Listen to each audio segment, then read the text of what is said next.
రహదారి భద్రతా బిల్లుకు వ్యతిరేకంగా దేశవ్యాప్త సమ్మె బంద్ పాటించనున్న తెలుగు రాష్ట్రాల కార్మిక సంఘాలు.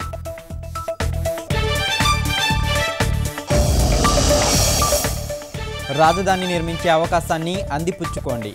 జపాన్ పారిశ్రామికవేత్తలకు చంద్రబాబు ఆహ్వానం.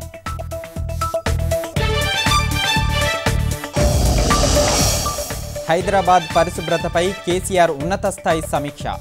1000 కోట్లతో బృహత్తర కార్యక్రమానికి రూపకల్పన.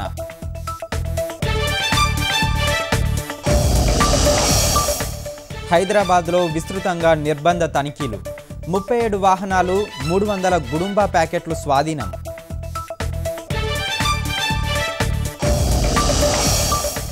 హైకోర్టు తాత్కాలిక న్యాయమూర్తిగా జస్టిస్ దిలీప్ బి బోసలే. కేంద్రం ప్రకటన జారీ. మే 7న బాధ్యతల స్వీకారం.